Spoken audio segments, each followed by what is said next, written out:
Ladies, gentlemen, and expeditioners of some ages, it's time to get deep down and nasty with Verso. Verso is one of my personal favorite characters to use in Clair Obscur Expedition 33, and today we're going to be putting together an obscenely strong build for him that utilizes your party members basically just as bombs that buff you, rather than actual people with feelings and emotions. Through this we can get a ton of bonuses that stack up together in really powerful ways, including a guaranteed full break bar on turn 1, that we can trigger instantly on every enemy in the fight, so no matter what, your enemies will not get their first turn, even if you don't kill them before that point. And this also has a ton of ways to generate more AP, so that it can also sustain its biggest hits over multiple turns if you really need it to as well. That said, we'll go through the setup with Verso himself, then we'll talk about how we're going to be setting up the rest of our party, as they are pretty much all going to be used the same way. Then we will go into detail about how to play this as well. Starting off with Verso, and specifically with his weapon, the ideal option for this, in my opinion, is Blowdown. The only place that you can get this weapon is specifically from the Chromatic Reaper Cultist optional boss fight, which is right on this island here in the open world section, over all the way to the east. This is a light damage weapon with defense and agility scaling. Level 4 bonus is that the perfection is now based on your current health, gaining 1 rank for every 20% that is missing.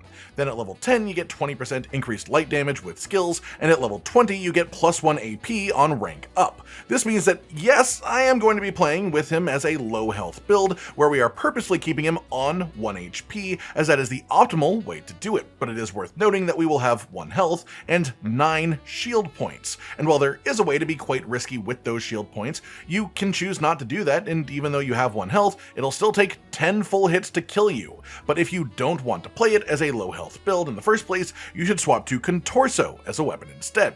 This would allow you to hit S rank when you get your first break, which is very simple. The crit chance is wasted, sadly, as we can very easily get 100% in this setup without this, but the bonus lightning strikes on critical hits is a very nice bonus for some extra damage. The main advantage of Blowdown, however, is that for any activity that isn't the Endless Tower, which resets your health each and every round, you get to stay at 1 health in between fights. So you only actually need to put yourself to 1 health once, and then you can just automatically start every fight already with your biggest hitters ready, because you start at S rank immediately, and you keep this until you manually choose to rest and refill this. We are also using a couple of very strong light damage skills, so the extra light damage from Blowdown is quite solid. And then for the skills that we'll be using, Overload is how we're going to be putting ourselves to 1 HP in this setup, which again, in most content you only really have to do once per rest. This costs 6 AP to use, and normally it would only set our rank to A, but our weapon changes how perfection works, and then it refills your AP as well.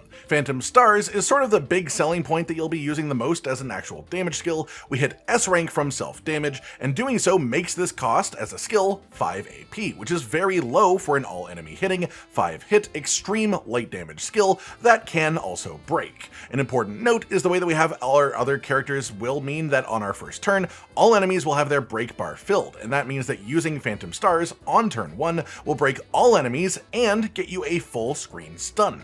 On fights where you have to start with Overload, you will do this on your second turn, which then means that you get to skip your enemy's first turns no matter what, and round immediately back to Verso. So this gives you even more turns to deal more damage to your enemies as well. Then there are 2 more actual effective skills worth knowing about in this build as well. Even if the break is already applied, if there is more than 1 target alive, you generally should still use Phantom Stars. It is super efficient on AP, and it does great damage. If you are down to single target though, Phantom Stars is only for applying the break on a full break bar. Then you move on to one of our 2 other skills. Endbringer here is a hard-hitting physical damage skill with 6 hits. It does more damage against stunned targets, which is what happens when you break an enemy. When used at A rank or above, it can also reapply stun to the target as well. This means if you Phantom Stars first turn, bust through any fodder, then the proper priority target is still alive, and they're stunned, you can then use Endbringer for massive damage that can also reapply that stun further. And while it does cost 9 AP, we have some bonus AP when breaking enemies to make that a bit less painful if you have any turns afterwards. If the target is not broken or ready to break, and there is still only 1 enemy alive, that's when you would instead want to use Follow Up. This only costs 5 AP, it does 1 hit of light damage, which means it gets boosted by our weapons effects, and the damage is increased for each free aim shot that you have fired that turn beforehand, up to 10. At S rank, this only costs 2 AP AP instead of 5. Part of our setup is a bunch of free aim shots in general, just good effects for free aim shots that help us get some other buffs every turn, more than anything. But that means that we can absolutely hit 10 free aim shots in a turn and still end up with 2 AP left remaining for follow-up to hit for absolutely massive damage on a single target. So basically the skill choice boils down to this. If you're not at 1 health, you want to use Overload to get yourself there and reach S rank because of our weapon. If there are multiple enemies, or if there is one enemy but they have a full break bar, you want to use Phantom Stars. If the enemy is actively stunned and there is only one of them left, use Endbringer for massive damage and the ability to reapply stun. If the enemy is not stunned, does not have a full break bar, and there is only one of them, that's when you want to use Follow Up. Before using any of these skills, however, you want to release a full barrage of free aim shots, using as many as you can until you hit the AP required to use the skill of your choice. If that's Phantom Stars, that means fire shots until you go down to 5 AP remaining. So on and so forth for the other skills. Moving on, we have Pictos and Lumina abilities as well. The actual equipped Pictos are just ones that are from the list I would have active regardless as Lumina abilities, ones that are high level, give decent stats, and would otherwise be very expensive Lumina costs. Cheater, which only comes from Sprong, the world boss to the west of the Forgotten Battlefield in the open world, gives speed and would otherwise cost 40 points as a Lumina ability for the incredibly important effect, which makes you take a second turn after each turn. Energy Master comes from the other world boss, the big one, the big flying serpent in the sky that you can see in the same general area, and this one gives health, which I don't care about really as a stat, but it also saves us 40 points of Lumina to have this effect on the Pictos instead, which increases all AP gain by 1, which is of course a massively good effect. Then Energizing Shots is just a nice chunk of speed as a stat stick for the Pictos, and a good effect that we'd want anyways, which is 20% chance to gain AP on free aim shot. As for the rest of our actual Lumina abilities, there are some that are specifically important to our setup as far as synergies or mechanical importance, like AP gain and break-based stuff, but for the most part, our points are just shoved into every generic damage increase imaginable. That said, for the really important ones, At Death's Door is our low health synergy, an important natural synergy for the way that we're playing. It is 50% increased damage when we are below 10% health. Burn Affinity is 25% increased damage against burning targets, and our targets will always be burning because of the ways that we've set up our other characters. Confident Fighter is basically just increased damage, but you can't be healed. It doesn't really matter for us anyways because we want to play on low health. Empowering Last Stand gives you the powerful buff when you are fighting alone, which we will be. Energizing Break gives us bonus AP when you break a target, which we will be doing regularly on our first actual attack turn each combat. Energizing Parry gives you 1 extra AP per parry. It's just a really solid way to get some bonus AP between your turns, but it's not overly necessary. We have a lot of AP generation in this setup. Energizing Shots then is great already. We've talked about that. It gives you a 20% chance to gain 1 AP on free aim shot, but because we are using Energy Master, this will actually give you 2 AP when it procs, which is quite good. This means that every 5 shots on average, you can fire an extra 2 shots, which is pretty solid. We also have Energizing Turn for an extra AP on turn start, then First Strike to make it so that we always play first regardless of our actual speed stat comparison to the enemy. Glass Cannon is just extra damage at the cost of taking more damage, which doesn't matter because we'll be at 1 health anyways. Greater Powerful increases the effect of the powerful buff. We will always have the powerful buff because of Empowering Last Stand, and so this buff will always be active on us too. Immaculate is just bonus damage until you receive a hit within each combat, and a pretty solid chunk of it as well. In Medias Res is +3 shields on battle start, but maximum health is halved. The health being halved doesn't matter for us because we want to be on 1 health anyways, so this is just +3 shields, which is quite nice. Inverted Affinity makes us inverted for the first 3 turns, which means that any healing done to you will damage you instead, and this also gives us 50% bonus damage while we have the inverted status. Last Stand Critical gives us 100% crit chance when fighting alone, so this effect by itself is 100% crit in our playstyle. Marking Shots is the way that we apply Mark with our free aim shot, 20% chance, and it is a part of our free aim synergy. Painted Power is just mandatory on every character in Act 3. It's the thing that lets your damage exceed damage cap. You need to have this on everyone. Powerful Shield gives you a 10% increase to damage per shield point that you have. We go up to 9 shield points at the start of combat in this setup, so this is a 90% damage boost. Rewarding Mark gives you 2 AP when hitting a marked target 1 time per turn. This helps us generate more AP on our free aim shots as well because of marking shots, or even if you apply the mark with a shot and then consume it with your actual skill, it will still give you that AP for the following turn. Roulette is a 50% chance to deal half damage, or 50% chance to deal double damage. This averages out over time at being a 25% damage increase, more or less. Then we have Shield Affinity, and this is sort of the big sort of risk reward for the setup. This gives you 30% increased damage whenever you have shield points, but receiving any damage at all removes all of the shield points that you have. This is the one thing that is the true risk within this build. If you want it to feel comfier, drop this out. You will lose 30% damage, but you can take 10 hits before you die, instead of losing all of your shields the first time that you get hit. With this equipped, along with everything else, you will beat the majority of combat scenarios in this game before they even get any turns to attack you. But if you want this setup to gain tankiness at the cost of some damage, this is what you would remove. Then Solo Fighter is an increase to our damage when fighting alone, which again we are. Stun Boost is an increase to our damage to stunned targets. We apply stun when we break. We have a guaranteed break, so having increased damage on stunned targets is a guaranteed part of our combat. Then we have Warming Up as well, which is just 5% increased damage per turn.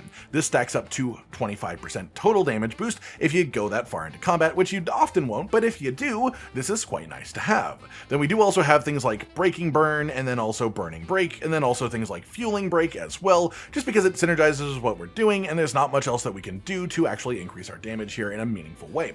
Augmented First Strike increases the damage of our first hit, and again, this is just a nice way to spend some bonus Lumina points that we've got at the end. Similar with Dead Energy 2, this is probably excessive. You probably don't need that extra energy when you kill an enemy, but I mean, you might as well. It's cheap. I had the extra points, so I've got it on anyways. Then finally, for the actual ability points, the attributes on Verso, you want to go 99 Agility first to max out your speed, then 99 Might to max out your damage, as we already have 100% crit, so luck, which is normally an important stat, is not that useful anymore. Then the rest of your points you want to stick into defense, as it is our secondary damage scaling stat on the weapon that we use. Then for our other party members, you want to pick any two that you would like, but I recommend leaving one character out of the main party to also build for damage. Something like Mael, as an example, in a similar setup to this Verso, built to be a solo party member, and then your reserve party can be another bomb on death teammate, and then your final character can be set up as a solo fighter to just finish the job in case Verso ever dies as the Vanguard. That said, let's talk about the bomb teammate setups, which is again going to be the same for all of them. The weapon choice is irrelevant, as are the skills. They are fully planned to explode on turn 1 and provide nothing else. The Pictos versus Lumina abilities don't really matter again, just put on 3 of the things that we want from the ability list as Pictos. That said, the important ones are Auto Death. This makes the ally die on start of combat instantly. This comes from the Merchant in the middle of the Yellow Harvest optional area that you can find early on in the world map. We also have Breaking Death as a big powerful synergy here, which makes an enemy's break bar fill completely on death. So at the start of combat, when you die, you instantly fill all enemies' break bar. This Pictos comes from the Thunder Evek optional boss out on the continent just to the east of the Stone Wave Cliffs Cave. Then we also have Burning Death, which applies some burn on death. This one is less important, but it's another death synergy, so we may as well take it here. Energizing Death gives extra AP to your allies when you die, and this makes sure that Verso just has full AP on turn 1 no matter what, without having to invest in things like energizing starts. Then we've got a bit of a fun little string here, starting with Protecting Death. On death, this gives all allies Shell. When we give allies Shell, we have Powerful on Shell to then also apply Powerful to those allies. But we also have Rush on Powerful to make it so that when we apply Powerful to an ally, you also apply Rush to the ally.